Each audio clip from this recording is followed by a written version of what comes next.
ওসমান হাদির হত্যাকাণ্ডকে ঘিরে নতুন করে যে আলোচনা সামনে এসেছে, এই বিষয়টি নিয়ে আমি একটু কথা বলতে চাইছি। মাসুদ কামাল, আমি আপনার মন্তব্য শুনতে চাই। আমরা দেখলাম যে পশ্চিমবঙ্গের সাবেক মুখ্যমন্ত্রী মমতা ব্যানার্জি তিনি একটি মন্তব্য করেছেন এবং তার মন্তব্যর পরিপ্রেক্ষিতে তার বিরুদ্ধে একটি মামলাও হয়েছে। অনেকে বলছেন যে সাবেক মুখ্যমন্ত্রী মমতা ব্যানার্জি তার নির্বাচনে হেরে যাওয়ার পর এরকম মন্তব্য কেন করলেন। এরকম একটি সত্য, যে সত্যটা আসলে তিনি যে বলছেন সেই সত্য তার হৃদয়ে অনেক সত্য আছে, লুকানো আছে, কিন্তু এরকম সত্য আসলে তিনি আড়াল যে করেছিলেন, যেটা এখন বলছেন, সেটা কি বা আপনি কিভাবে দেখেন? মাসুদ কামাল, আপনার মন্তব্য শুনতে চাই। না, যে জিনিসটা মমতা ব্যানার্জি বলেছেন, এটা উনি হেরে যেই বলুন, রাগ করেই বলুন বা অভিমান থেকেই বলুন, বলেছেন তো। এবং উনি যেভাবে বলেছেন তাতে কিন্তু আমাদের দিক থেকে আমরা কিন্তু সন্দেহ করতেই পারি।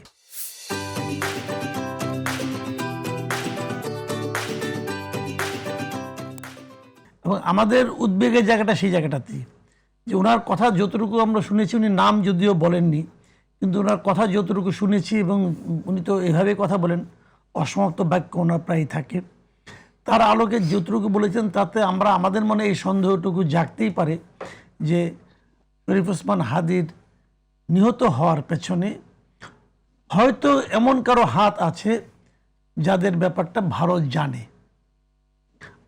এখন ভারতে করিয়েছে আমি সেটা বলছি না, কিন্তু বাট ওনারা জানেন কিছু, এবং এমন কিছু জানেন যেটা নাকি মমতা ব্যানার্জিও জানেন, এবং মমতা ব্যানার্জি আমাদেরকে বলতে চাচ্ছেন না। এখন বলে দিলে কিন্তু একটা হয়ে যেত, কিন্তু যদি বলতে না চান তখন কিন্তু আমাদের মধ্যে সন্দেহটা নানা দিকে কিন্তু ছড়িয়ে যায়, এবং আমরা এইভাবে ভাবব যে কে সে ব্যক্তি যার নাম বললে ভারতের সমস্যা হবে, ভারত কেন এই জিনিসগুলি চাচ্ছে।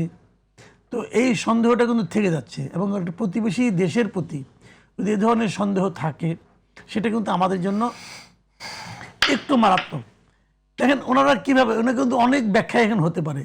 একটা ব্যাখ্যা হতে পারে ওনারা শুরু থেকেই জানেন, আরেকটা ব্যাখ্যা হতে পারে এই যে যাকে ধরা হয়েছে ওনার হিসাবে, সন্দেহভাজন হত্যাকারী হিসাবে, সে তো এখনও ভারতে আছে, সে হয়তো জিজ্ঞাসাবাদে কারোর নাম বলেছে, সেটাও হতে পারে, ওইভাবেও হতে পারে সে হয়তো বাংলাদেশেই থাকে, সেটা আমরা জানি না।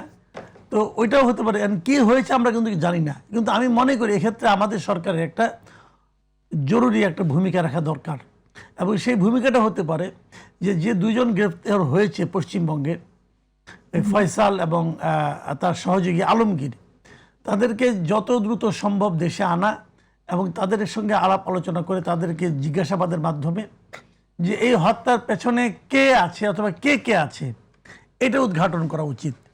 কারণ এর মধ্যে আমরা কিন্তু আরেকটা জিনিস দেখেছি যে ওসমান হাদির ভাই, যিনি নাকি ব্রিটেনে আছেন, সরকারি চাকরি নিয়ে আছেন চুক্তিভিত্তিক, ওমর হাদি, তিনিও কিন্তু একটা পোস্টে লিখেছেন এবং সেখানে একটা ইঙ্গিত উনি দিয়েছেন কিন্তু, যে এই হত্যার পেছনে অন্তর্বর্তীকালীন সরকারের কেউ কেউ জড়িত থাকতে পারে, এই ধরনের ইঙ্গিত উনি দিয়েছেন।